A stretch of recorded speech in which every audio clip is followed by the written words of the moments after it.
Hello मेरे प्यारे साथियों, कैसे हैं आप सभी। आई होप आप सभी स्वस्थ होंगे, मस्त होंगे और अपनी तैयारी में बढ़िया से लगे होंगे। तो चलिए आज मैं लेके आ चुका हूं आप लोगों के लिए। ये प्रैक्टिस सेट 7 है। इससे पहले हम लोग 6 तक देख चुके हैं। अगर आप लोग वो वीडियो नहीं देखे हैं तो चैनल पे प्लेलिस्ट बना हुआ है, वहाँ से आप लोग जाके प्रैक्टिस सेट वाइज आसानी से देख सकते हैं। आप जो है अपने स्तर से तैयारी करते हुए इस 50 क्वेश्चन वाले सीरीज को जो है एक बार ज़रूर देख लीजिएगा, जो कि मात्र आधा घंटा का वीडियो होगा और इसमें जो है फुल एक्सप्लेनेशन के साथ आप लोगों को 50 क्वेश्चन का प्रैक्टिस करवा दिया जाएगा। और इस सीरीज को जो है पूरे ज़रूर देखिएगा, क्योंकि इसमें टारगेट है टोटल 18 दिनों में जो है आप लोगों को 900 महत्वपूर्ण क्वेश्चन का प्रैक्टिस करवा दिया जाए, जो कि आप लोगों के एग्ज़ाम में जो है काफ़ी महत्वपूर्ण भूमिका निभाने वाली है। तो चलिए हम शुरू करते हैं बिना किसी देरी के।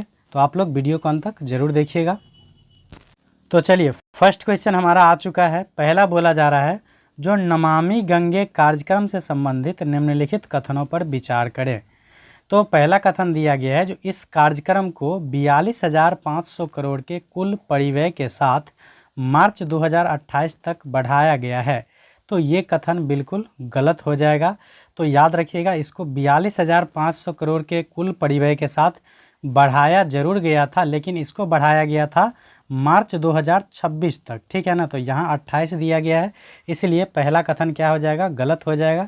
लेकिन आप लोगों को याद रखना है, जो इस कार्यक्रम को 42,500 करोड़ के कुल परिव्यय के साथ इसको जो बढ़ाया गया था वो मार्च 2026 तक। तो पहला कथन गलत हो गया। दूसरा बोला जा रहा है, जो गंगा नदी तथा उसकी सहायक नदियों के संरक्षण के लिए 2014 में शुरू किया गया था। तो ये बिल्कुल करेक्ट है। तो नमामि गंगे कार्यक्रम का शुरुआत जो किया गया था ये जून 2014 से किया गया था और 20,000 करोड़ का स्टार्टिंग इसका टोटल मतलब व्यय था। ठीक है ना, जिसको बढ़ा करके जो है 42,500 कर दिया है मार्च 2026 तक। ठीक है। उसके बाद तीसरा बोला जा रहा है, जो फोकस क्षेत्र सीवेज उपचार, जैव विविधता, नदी की सतह की सफाई और वनारोपण और जन जागरूकता। तो ये भी कथन करेक्ट है। तो आपका बोला जा रहा था जो सत्य कथन का चयन करे। तो सत्य कथन में पहला गलत था, दूसरा और तीसरा सही था। तो दूसरा और तीसरा कहाँ आ जाता है, ऑप्शन नंबर सी में। तो ऑप्शन नंबर सी इसका करेक्ट आंसर हो जाएगा। उसके बाद नेक्स्ट क्वेश्चन हमारा है दूसरा क्वेश्चन बोला जा रहा है, जो स्वच्छ भारत मिशन जो कि ग्रामीण से संबंधित है, निम्नलिखित कथनों में से कौन सा कथन सही नहीं है। तो बोला जा रहा है, जो ग्रामीण क्षेत्रों में खुले में शौच को समाप्त करने के लिए 2 अक्टूबर 2015 को शुरू किया गया था। तो ये गलत हो जाएगा, क्योंकि ग्रामीण क्षेत्रों में खुले में शौच करने के लिए जो है स्वच्छ भारत मिशन जरूर शुरुआत किया गया था, लेकिन ये शुरुआत किया गया था 2 अक्टूबर 2014 को। 2 अक्टूबर 2014 को। तो यहाँ 15 दिया गया था, इसलिए गलत हो जाएगा। तो यहाँ पूछा जा रहा था कौन सा कथन सही नहीं है, तो पहला ही इसका आंसर हो जाएगा। लेकिन आप लोगों को चारों कथन को देखना जरूरी है, क्योंकि बीपीएससी में जो है इस टाइप से क्वेश्चन जो है काफ़ी ज़्यादा पूछा जाता है, और जिसमें आप लोगों को कूट दे करके जो आप लोगों को ऑप्शन दे दिया जाता है वो बहुत ही डेंजर क्वेश्चन माना जाता है बीपीएससी का। तो वही आप लोगों को मजबूर कर देता है जो किसी भी चीज़ के बारे में डिटेल से पढ़ने के लिए। तो सिंपली याद रखिएगा, जो स्वच्छ भारत मिशन जो कि ग्रामीण से संबंधित है वो 2 अक्टूबर 2014 को स्टार्ट किया गया था और ग्रामीण क्षेत्रों में खुले में शौच को समाप्ति करने के लिए। दूसरा कथन इसके बारे में याद रखना है, जो जल शक्ति मंत्रालय के तहत पेयजल और स्वच्छता विभाग द्वारा राष्ट्रव्यापी स्वच्छता मूल्यांकन किया जाता है। तो ये भी कथन क्या हो जाएगा, करेक्ट हो जाएगा। तीसरा बोला जा रहा है, जो 2 अक्टूबर 2019 तक ग्रामीण भारत में 100% स्वच्छता कवरेज हासिल किया जा चुका है। तो ये भी करेक्ट है। उसके बाद डी वाला में बोला जा रहा था, जो स्वच्छ भारत मिशन ग्रामीण चरण में, तीसरा बोला जा रहा है, जो स्वच्छ भारत मिशन ग्रामीण चरण में द्वितीय का उद्देश्य है 2025-26 तक गांव को ओडीएफ प्लस मॉडल स्थिति में बदलना। तो ये भी बिल्कुल करेक्ट हो जाएगा। तो इस प्रकार से चारों तथ्य के बारे में आप अवगत जरूर हो जाइएगा। नेक्स्ट क्वेश्चन हमारा तीसरा क्वेश्चन बोला जा रहा है। तीसरा क्वेश्चन देखिए, जो ग्रेट निकोबार द्वीप परियोजना से संबंधित निम्नलिखित कथनों पर विचार करें। तो पहला बोला जा रहा है, जो इसका लक्ष्य अंतर्राष्ट्रीय कंटेनर ट्रांसशिपमेंट, ग्रीनफील्ड, हवाई अड्डा, टाउनशिप और एक बिजली संयंत्र का निर्माण करना। तो ये बिल्कुल करेक्ट है, क्योंकि ग्रेट निकोबार द्वीप समूह परियोजना का जो उद्देश्य है वो एक अंतर्राष्ट्रीय लक्ष्य है, जैसा कंटेनर ट्रांसशिपमेंट, ग्रीनफील्ड हवाई अड्डा, टाउनशिप और एक बिजली का संयंत्र निर्माण करना। दूसरा बोला जा रहा है जो यह पाक जलडमरू मध्य के निकट है। तो ये बात बिल्कुल गलत है, क्योंकि ग्रेट निकोबार जो है याद रखिएगा ये कहाँ है, तो अंडमान निकोबार द्वीप समूह के मतलब बगल में जो है बंगाल की खाड़ी के दक्षिणी पूर्वी भाग में स्थित है। तो इस प्रकार से ये क्या हो जाएगा, गलत हो जाएगा। बोल रहा है इसे हिंद महासागर और पनामा नहर के साथ महत्वपूर्ण वैश्विक व्यापार मार्गों से जोड़ने के लिए डिजाइन किया गया था। तो ये भी क्या है, गलत है। तो यहाँ बोला था जो असत्य कथन का चयन करे, तो असत्य कौन सा है, तो दूसरा और तीसरा। तो इसका आंसर हो जाएगा ऑप्शन नंबर बी। अगला क्वेश्चन चौथा है। चौथा क्वेश्चन बोला जा रहा है जो भारत का पहला बायो मैन्युफैक्चरिंग इंस्टीट्यूट कहाँ स्थापित किया गया है। तो भारत का पहला बायो मैन्युफैक्चरिंग इंस्टीट्यूट जो स्थापित किया गया है ये किया गया है मोहाली में। तो ऑप्शन नंबर बी इसका करेक्ट आंसर हो जाएगा। अगला क्वेश्चन है 5 नंबर। बोला जा रहा है जो सूक्ष्म लघु एवं मध्यम उद्योग के वर्गीकरण से संबंधित निम्नलिखित कथनों पर विचार करें। तो नया जो आया है रिपोर्ट या उसका जो मतलब एक प्रकार से क्राइटेरिया, तो उसमें बोला जा रहा है जो सूक्ष्म उद्योग में निवेश 2.5 करोड़ और टर्नओवर 20 करोड़ है। तो ये गलत है, क्योंकि याद रखिएगा जो नया जो क्राइटेरिया आया है उसके अनुसार सूक्ष्म उद्योग हम उसको मानेंगे जिसमें 2.5 करोड़ क्या हो, निवेश हो, लेकिन इसका टर्नओवर जो है कितना रहना चाहिए, 10 करोड़ का। ठीक है। उसके बाद दूसरा बोला जा रहा है जो लघु उद्यम निवेश में इसमें निवेश कितना होना चाहिए, तो 25 करोड़ और टर्नओवर कितना होना चाहिए, तो ये 125 करोड़ नहीं बल्कि 100 करोड़ होना चाहिए, तब हम उसको मानेंगे लघु उद्योग। तो यहाँ दूसरा भी क्या हो जाएगा, गलत हो जाएगा। तीसरा बोला जा रहा है जो मध्यम उद्योग में निवेश जो है 125 करोड़ और टर्नओवर 500 करोड़ होना चाहिए। तो ये तीसरा बिल्कुल करेक्ट है। तो आप लोगों को 3 बात क्या याद रखना है, जो सूक्ष्म उद्योग में निवेश कितना होना चाहिए, 2.5 करोड़ और टर्नओवर जो इसका होना चाहिए वो 10 करोड़ होना चाहिए। उसके बाद दूसरा याद रखिएगा जो लघु उद्यम निवेश में जो है निवेश कितना होना चाहिए, तो 25 करोड़ और इसका टर्नओवर होना चाहिए 100 करोड़। उसके बाद मध्यम उद्योग में याद रखिएगा जो निवेश होना चाहिए 125 करोड़ और टर्नओवर होना चाहिए 500 करोड़ का। तो आपका क्वेश्चन था जो असत्य कथन का चयन करे, तो असत्य कौन सा है, तो यहाँ से दूसरा नहीं तीसरा तो सही है, तो पहला और दूसरा गलत हो जाएगा। तो आंसर हो जाएगा ऑप्शन नंबर ए। उसके बाद नेक्स्ट क्वेश्चन है 6 नंबर। जो देश के पहले वर्ल्ड पीस सेंटर का उद्घाटन कहाँ किया गया है। तो देश के पहले वर्ल्ड पीस सेंटर का जो उद्घाटन किया गया है ये गुरुग्राम में किया गया है। उसके बाद 7 नंबर क्वेश्चन है जो देश का पहला राज्य जिसने हस्तलिखित बजट प्रस्तुत किया है। तो हाथ से लिखा हुआ जो बजट प्रस्तुत किया है भारत का पहला राज्य बना है वो याद रखिएगा छत्तीसगढ़ बना है। तो ऑप्शन नंबर डी इसका बिल्कुल करेक्ट आंसर हो जाएगा। उसके बाद नेक्स्ट क्वेश्चन है 8 नंबर। बोला जा रहा है जो भारत के क्वांटम प्रौद्योगिकी अनुसंधान से संबंधित निम्नलिखित कथनों में कौन सा कथन सही है। तो पहला बोला जा रहा है जो हाल ही में रक्षा अनुसंधान एवं विकास संगठन DRDO ने भारत की स्वदेशी क्वांटम क्षमताओं को आगे बढ़ाने के लिए क्वांटम प्रौद्योगिकी अनुसंधान केंद्र का उद्घाटन किया है। तो ये बात बिल्कुल करेक्ट है। दूसरा बोला जा रहा है जो भारत सरकार ने राष्ट्रीय क्वांटम मिशन 2022 में स्वीकृति दी थी। तो राष्ट्रीय क्वांटम मिशन जो है ये 2022 में स्वीकृति नहीं दिया था बल्कि 2023 में स्वीकृति दिया था।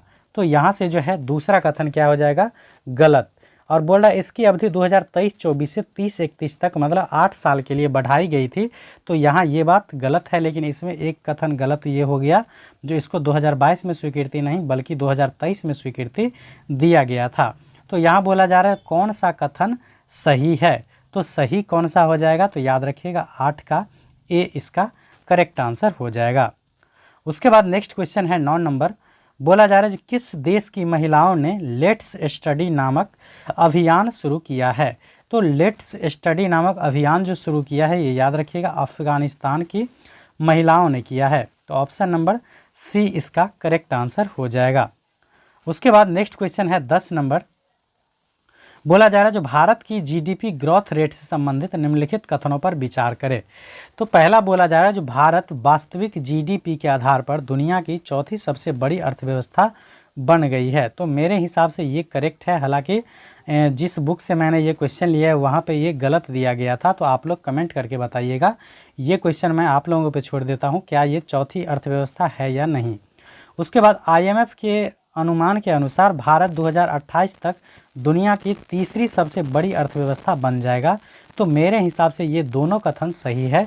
तो आप लोग कमेंट करके बताइएगा इसका करेक्ट आंसर क्या हो जाएगा। और संभव हो एक्सप्लेन करना तो आप एक्सप्लेन भी कर सकते हैं, कोई दिक्कत नहीं है। नेक्स्ट क्वेश्चन 11 नंबर है, सॉरी 11 नंबर नहीं 12 नंबर है। 12 नंबर बोला जा रहा है जो किस देश की पहली महिला राष्ट्रपति, किस देश की पहली महिला राष्ट्रपति कौन बनी है? तो नेटुम्बो नंदी नदैतवाह बनी है। तो ये नेटुम्बो नंदी नदैतवाह जो बोला जा रहा है किस देश की पहली महिला राष्ट्रपति बनी है? तो ये बनी है, याद रखिएगा, वेनेजुएला की। तो ऑप्शन नंबर सी इसका करेक्ट आंसर हो जाएगा। उसके बाद नेक्स्ट क्वेश्चन है 13 का। बोला जा रहा है केंद्र सरकार ने चंद्रयान 5 को मंजूरी दे दी है। केंद्र सरकार चंद्रयान 5 मिशन को मंजूरी दे दी है। बोला जा रहा है इस संबंध में निम्नलिखित कथनों पर विचार करें। तो पहला बोला जा रहा है जो मिशन में, मतलब इस मिशन चंद्रयान 5 मिशन जो है इसमें 250 केजी का रोवर ले जाने की तैयारी है। तो ये बात बिल्कुल करेक्ट है। दूसरा बोला जा रहा है जो भारत और जापान के संयुक्त रूप से चंद्रयान 5 जिसका नाम लुपेक्स रखा गया है मिशन की योजना बनाई है। तो बिल्कुल करेक्ट है, क्योंकि चंद्रयान 5 मिशन में जो है याद रखिएगा भारत और जापान दोनों का संयुक्त रूप से क्या है यह मिशन है। तीसरा बोला जा रहा है जो इसका उद्देश्य चंद्रमा के सतह और उपसतह का अध्ययन कर चंद्रमा पर पानी और बर्फ के भंडार का पता लगाना। तो यहाँ बोला जा रहा था जो सत्य कथन का चयन करे। तो सत्य कथन कौन सा हो जाएगा? तो सत्य कथन आप लोगों को क्या याद रखना है? तो सी हो जाएगा। तीनों कथन क्या है? सत्य है। चलिए नेक्स्ट क्वेश्चन है, इसका थोड़ा सा नंबरिंग मिस हो गया है तो आप लोग टेंशन नहीं लीजिएगा। नेक्स्ट है स्पेस एक्स ड्रैगन अंतरिक्ष यान से लौटने वाले अंतरिक्ष यात्री इनमें से कौन है? तो स्पेस एक्स का जो ड्रैगन अंतरिक्ष यान है उससे लौटने वाले कौन कौन से अंतरिक्ष यात्री है? तो याद रखिएगा ये सुनीता विलियम्स भी है, उसके बाद वुच विलमोर भी है और निक हेग भी है। तो मेरे हिसाब से 1, 2, 3 तीनों होना चाहिए। तो ऑप्शन नंबर सी। हालांकि इस किताब में अलग आंसर दिया गया था, तो इस पर भी आप अपना विचार रख सकते हैं कमेंट बॉक्स में। नेक्स्ट है उसके बाद 14 का। बोला जा रहा है मशहूर मूर्तिकार राम सुतार से संबंधित निम्नलिखित कथनों पर विचार करें। तो राम सुतार के बारे में जो कि एक महत्वपूर्ण क्या है तो मूर्तिकार है, इसके बारे में कथन दिया गया है। तो पहला बोला जा रहा है जो उन्हें हाल ही में महाराष्ट्र भूषण पुरस्कार से सम्मानित किया गया है। तो ये बात बिल्कुल करेक्ट है, ठीक है। उसके बाद नेक्स्ट बोला जा रहा है जो राम सुतार ने गुजरात में प्रतिष्ठित स्टैचू ऑफ यूनिटी को डिजाइन किया है। तो ये भी बात बिल्कुल करेक्ट है। स्टैचू ऑफ यूनिटी याद रखिएगा सरदार वल्लभ भाई की सबसे ऊंची प्रतिमा है, जिसको दुनिया की सबसे ऊंची प्रतिमा में क्या है तो रिकॉर्ड स्थापित है। इसकी ऊंचाई याद रखिएगा 182 मीटर या 597 फीट है, जो कि गुजरात में है सरदार वल्लभ भाई पटेल की। तो यहाँ से ये दूसरा कथन भी क्या है सही है। तीसरा बोला जा रहा है जो राम सुतार 100 वर्ष के भारतीय मूर्तिकार है। तो यहाँ से तीसरा कथन भी सही है। तो इसका करेक्ट आंसर हो जाएगा ऑप्शन नंबर सी, ठीक है। 1, 2, 3 तीनों क्या है, सॉरी यहाँ बोला जा रहा था आप लोगों को कौन सा कथन जो है ये क्या है असत्य है। बोला जा रहा था कौन सा कथन असत्य है। तो बोला जा रहा था कौन सा कथन असत्य है, तो असत्य हो जाएगा डी हो जाएगा, इनमें से कोई नहीं, क्योंकि तीनों कथन क्या था तो तीनों कथन सही था, ठीक है। उसके बाद नेक्स्ट क्वेश्चन है 15 का। बोला जा रहा है जब विश्व वायु गुणवत्ता रिपोर्ट 2024 से संबंधित निम्नलिखित कथनों पर विचार करें। तो बोला जा रहा है सबसे प्रदूषित देश चाड को नियुक्त किया गया है। तो बिल्कुल सबसे प्रदूषित देश कौन सा है, चाड है। दूसरा बोला जा रहा है जो भारत का स्थान चौथा है। तो भारत का स्थान इसमें चौथा नहीं है बल्कि 5वां है। कौन सा स्थान है भारत का, 5वां है। उसके बाद ढाका विश्व की सबसे प्रदूषित राजधानी है। तो ये कथन क्या है बिल्कुल गलत है। ढाका नहीं, दिल्ली को विश्व का सबसे प्रदूषित राजधानी घोषित किया गया है, तो सी वाला गलत हो जाएगा। चौथा बोला जा रहा है जो मेघालय का बर्निहाट दुनिया का सबसे प्रदूषित शहर घोषित किया गया है, तो ये भी कथन क्या है, बिल्कुल करेक्ट है। तो यहाँ बोला जा रहा था असत्य कथन का चयन करें, तो असत्य कथन मेरे हिसाब से ओनली 3 होगा, ठीक है। हालांकि इसमें 1 और 3 दिया गया था, तो आप लोग जो है अपना विचार रखिएगा। बोला जा रहा था असत्य कथन को चयन करने का, ठीक है। तो आप लोग इस पर भी अपना कमेंट बता सकते हैं, ठीक है। उसके बाद नेक्स्ट क्वेश्चन है 16 का। बोला जा रहा है किस भारतीय लंबी दूरी की धावक को प्रतिबंधित पदार्थ ऑक्सेंड्रोलोन के लिए सकारात्मक परीक्षण के बाद विश्व एथलेटिक्स की एथलीट इंटीग्रेटेड यूनिट द्वारा 4 साल के लिए जो है प्रतिबंधित कर दिया गया है। तो ये जो प्रतिबंधित किया है ये याद रखिएगा, ये अर्चना जाधव को किया है, तो ऑप्शन नंबर डी इसका करेक्ट आंसर हो जाएगा। उसके बाद नेक्स्ट क्वेश्चन है 17 का। बोला जा रहा है पुरुष और महिला कबड्डी विश्व कप जो कि इंग्लैंड में हुआ है 2025 के विजेता कौन बने हैं। तो पुरुष और महिला दोनों कबड्डी विश्व कप में जो है विजेता बना है भारत, और उप विजेता किसको बना है, तो याद रखिएगा इंग्लैंड को हरा करके आए हैं। उसके बाद नेक्स्ट क्वेश्चन है 18 का। जो अभ्यास खंजर का 12वां संस्करण भारत और किस देश के बीच संयुक्त सैन्य अभ्यास है। तो खंजर का 12वां संस्करण, तो खंजर जो अभ्यास होता है वो भारत और किर्गिस्तान के बीच होता है, तो ऑप्शन नंबर सी इसका करेक्ट आंसर हो जाएगा। अगला क्वेश्चन है 19 का। 19 नंबर क्वेश्चन है जो भारत की नदियों में कुल कितना डॉल्फिन है, तो 6327 डॉल्फिन पाई गई है। इस संबंध में निम्नलिखित कथनों पर विचार करें। तो पहला बोला जा रहा है जो यह राष्ट्रीय वन्यजीव संस्थान द्वारा देश की पहली नदी डॉल्फिन संख्या की अनुमानित रिपोर्ट है, तो ये बात बिल्कुल करेक्ट है। दूसरा बोला जा रहा है जो सबसे ज़्यादा संख्या बिहार में 2397 है, तो ये सबसे ज़्यादा बिहार में नहीं बल्कि यूपी में है, तो याद रखिएगा सबसे अधिक संख्या जो है डॉल्फिन की वो उत्तर प्रदेश में है 2397, तो दूसरा कथन आपका क्या हो गया, गलत हो गया। तीसरा बोला जा रहा है जो दूसरी सबसे ज़्यादा संख्या उत्तर प्रदेश में 2220 है, तो ये दूसरा संख्या जो है ये याद रखिएगा बिहार में है सबसे ज़्यादा 2220, ठीक है। तो ये दोनों कथन गलत हो जाएगा।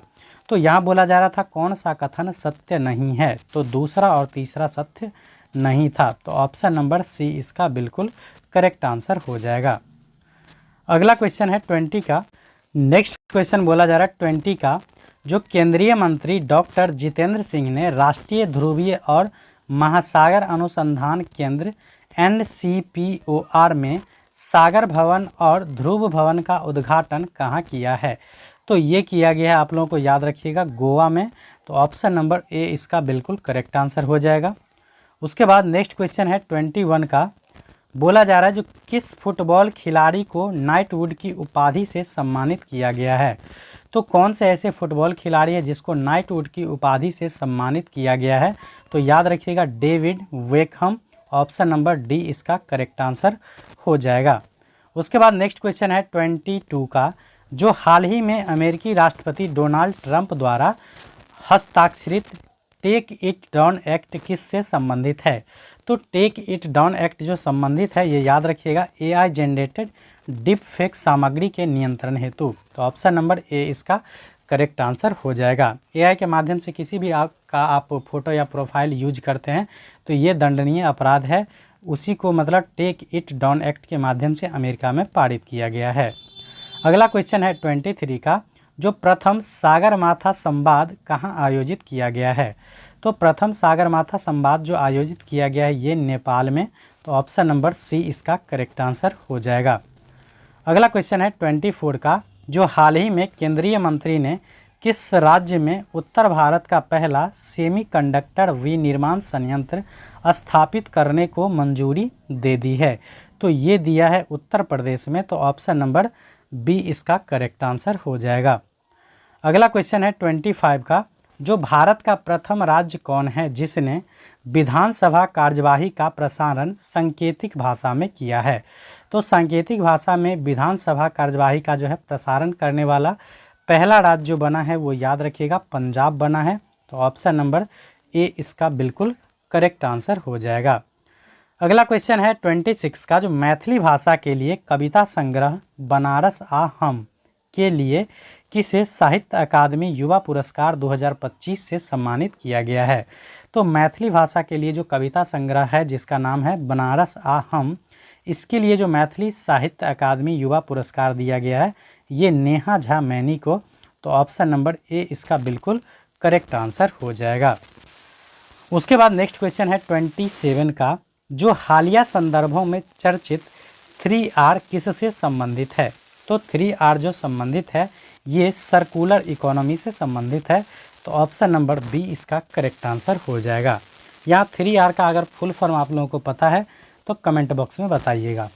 नेक्स्ट है 28 का, जो rising north east investors summit 2025 का उद्घाटन किसके द्वारा किया गया है। तो ये किया गया है हमारे प्रधानमंत्री जी के द्वारा।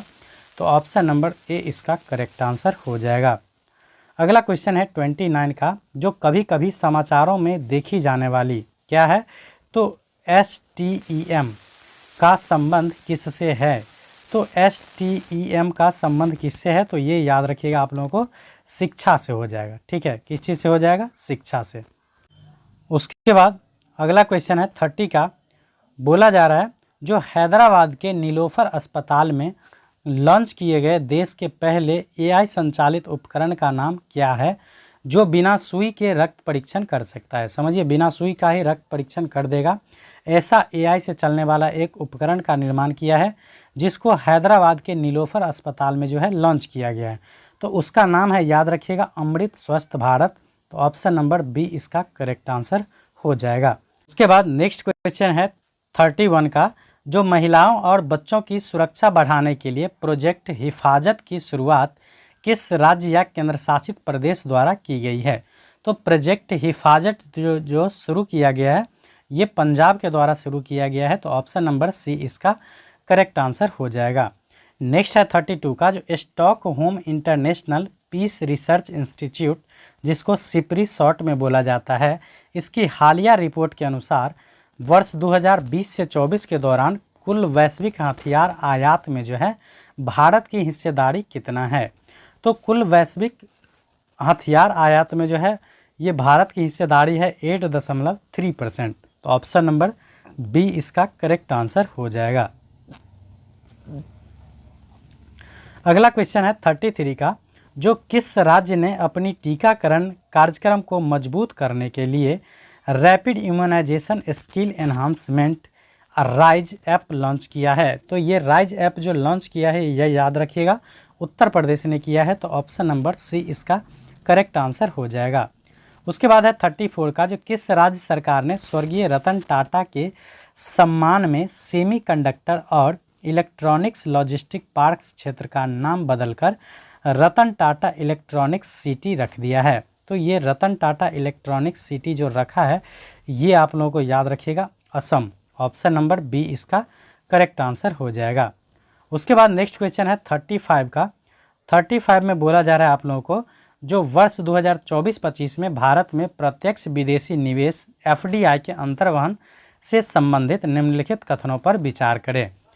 तो पहला बोला जा रहा है, जो वर्ष 2024-25 में भारत में FDI मतलब फॉरेन डायरेक्ट इन्वेस्टमेंट, मतलब जिसको हिंदी में बोला जाता है प्रत्यक्ष विदेशी निवेश का अंतर्वाह वर्ष 2023-24 की तुलना में 14% वृद्धि को दर्शाता है।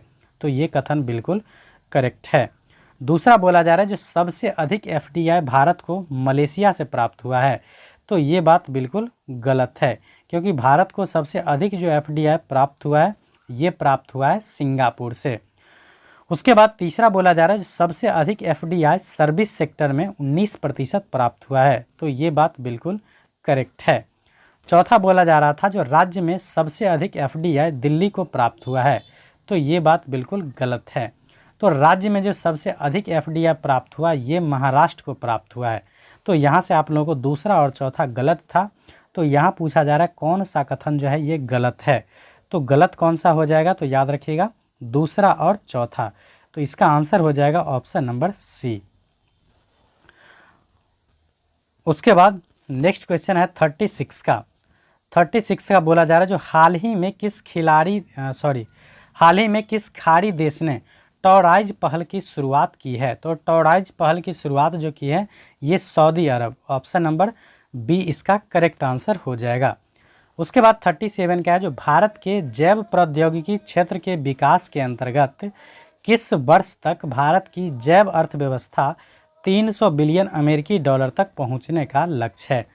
तो भारत का जैव अर्थव्यवस्था 300 बिलियन अमेरिकी डॉलर पहुंचने का लक्ष्य जो रखा गया है ये 2023 तक रखा गया है। तो ऑप्शन नंबर बी इसका बिल्कुल करेक्ट आंसर हो जाएगा।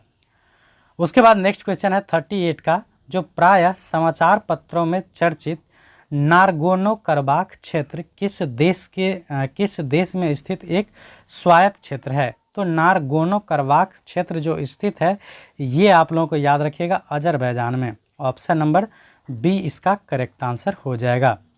उसके बाद नेक्स्ट क्वेश्चन है 39 में, जो केंद्रीय बजट 2025-26 के अनुसार सूक्ष्म लघु एवं मध्यम उद्योग के वर्गीकरण मानदंडों में संशोधन किया गया है। संशोधित वर्गीकरण के अनुसार लघु उद्यमों में निवेश टर्नओवर की सीमा कितनी है? तो लघु उद्यमों में मैंने अभी इससे पहले जस्ट बताया था, जो लघु उद्यमों में जो है 25 करोड़ क्या होना चाहिए, निवेश होना चाहिए। उसका टर्नओवर कितना होना चाहिए? 100 करोड़। तो ऑप्शन नंबर सी इसका करेक्ट आंसर हो जाएगा। एक बार और मैं आप लोगों को रिपीट कर देता हूं, जो इस केंद्रीय बजट 2025-26 के अनुसार जो मतलब सूक्ष्म लघु और मध्यम उद्योग का जो मानदंड में संशोधन किया गया है, इसके अनुसार सूक्ष्म उद्योग उसको बोलेंगे जिसमें निवेश 2.5 करोड़ होगा और उसका टर्नओवर 10 करोड़ होगा। उसके बाद लघु उद्योग के अंतर्गत हम उस उद्योग को रखेंगे जिसका मतलब निवेश 25 करोड़ होगा और उसका टर्नओवर 100 करोड़ होगा।